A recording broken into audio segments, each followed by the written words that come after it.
नैब तरमीम कलअदम होने के बाद खैबर पख्तूनख्वा की एहतसाब अदालतों में 160 केसेस बहाल कर दिए गए। मजीद तफसील हमारे नुमाइंदे कामरान अली से जानते हैं, अपडेट कीजिएगा।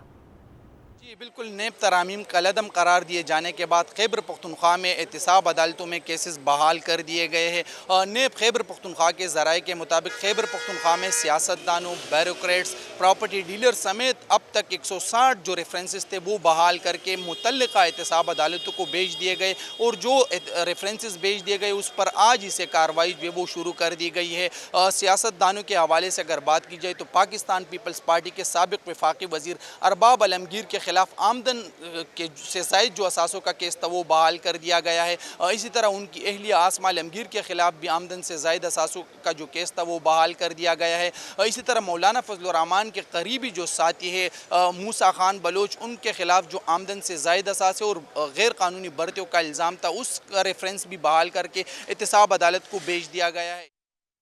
सुप्रीम कोर्ट के अहकामात के बाद कराची की नैब अदालतों में शाहिद खाकान अब्बासी, शर्जील इनाम मेमन, डॉक्टर आसिम हुसैन और मुस्तफ़ा कमाल के केसेस समेत 80 केसेस वापस आ गए हैं। मज़ीद जानते हैं आज न्यूज़ के नुमाइंदे शमील अहमद से। जी शमील, अपडेट कीजिएगा। जी, नेब क़वानीन में तरमीम के बाद अब ये देखते हैं तकरीबन 80 केसेस जो नैब अदालतों से थे वो वापस चेयरमैन नैब को भिजवाए गए थे और उसके बाद उनका फैसला होना था कि वो केस कहाँ मुंतकिल किए जाएंगे।